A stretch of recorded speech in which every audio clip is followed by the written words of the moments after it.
Allez, la culture, le cinéma, alors avec notre Gérard Depardieu national qui revient la semaine prochaine sur les écrans avec Fanny Ardant.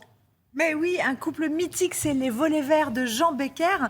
Alors, on pourrait presque croire que ce film est un portrait de Gérard Depardieu, tant le personnage semble lui ressembler. C'est pourtant bien une fiction, c'est l'adaptation d'un roman de Georges Simenon, et c'est même le dernier scénario de Jean-Loup Dabadi. On est dans les années 70, le film est la chronique un peu crépusculaire de la vie d'un grand acteur. Il a beau être entouré de son habilleuse, son chauffeur, son meilleur ami et son public, ses admirateurs, le soir chez lui, il crève de solitude. Il a le cœur très lourd face à sa partenaire qui les conduit et qui est pourtant l'amour de sa vie. Regardez. Je vais me marier, Jules. Arrête de lui écrire. Ça sert à rien. Bonsoir, Jeanne. Bonsoir.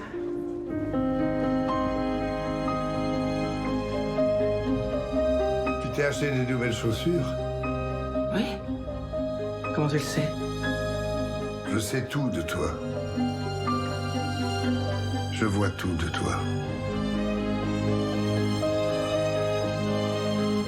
C'est quand le cœur éclate, qu'on reste silencieux.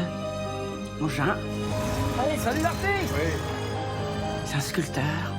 Il met du vide là où ça va craquer. Attendre. Faire attendre. C'est ça qui fait, mon Jean.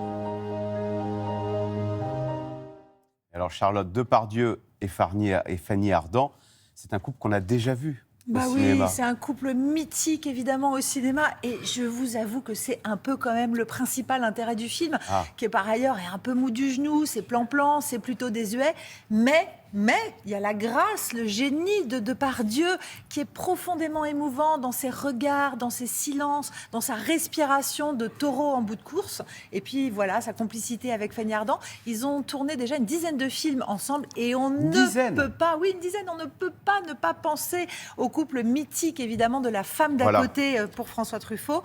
Alors là, bon, le film est très différent. Il est signé Jean Becker, pour mémoire, c'est le réalisateur de L'été meurtrier ou Elisa. C'est un cinéaste d'un âge assez respectable maintenant. Si vous aimez le cinéma qui prend son temps, on n'est pas dans l'ultra contemporain qui va réveiller un âne mort, mais quand même, il y a du charme, il faut aimer le vintage. Vous pouvez pousser ces volets verts qui ouvriront mercredi prochain. Bon, alors on va essayer de réveiller l'âne mort avec, dans un tout autre style, une comédie cette fois, Charlotte. Oui, alors une comédie danoise. Donc là, ça compte double. Bon. Ouais, c'est Wild Men. Et rien que le pitch, franchement, ça vaut son pesant de saumon fumé. C'est un homme qui, sur un coup de folie, pète un câble et décide de tout quitter pour aller vivre tout seul dans la forêt comme ses ancêtres les Vikings. Il aimerait bien être coupé du monde, sauf qu'il va rencontrer un fugitif blessé. Et voilà que nos deux hommes se retrouvent avec les flics et des anciens malfrats à leur trousse. Le tout dans la forêt norvégienne. C'est complètement délirant. Regardez. Hej, vi laver en byttehandel. Jeg får min vare, jeg får 3 pakker smøger, så får du en økse. Han skulle på noget teambuilding med sit arbejde. Hold da kæft. Hej, skat.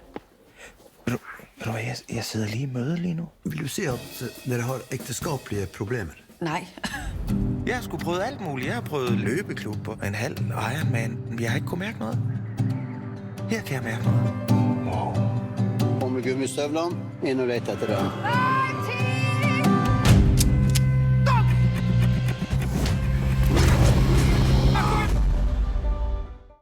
Non, mais c'est vraiment assez En danois, dingo. Bah oui, c'est en danois, mais bon, on s'en fiche. Les paysages sont sublimes et puis c'est des sous-titres comme des autres. Non, mais c'est vraiment un film qui vous surprend à chaque scène. Il est très, très imprévisible. C'est un espèce de mélange entre le buddy movie, donc pardon pour l'anglicisme encore comme mode, mais vous savez, le buddy movie, c'est les films de copains, les tandems mal assortis. Mais il y a du thriller, il y a de la comédie pince sans rire. Et puis quand même, sous ces airs de cavale en peau de lapin, le film nous parle beaucoup du mal-être de nos sociétés contemporaines et de la difficulté qu'ont certains hommes à parler de leurs émotions. C'est un film vraiment très étonnant et qui nous montre que l'entraide humaine est nécessaire pour traverser la vie. C'est vraiment une pépite à découvrir mercredi prochain en salle. Merci Charlotte Lipinska.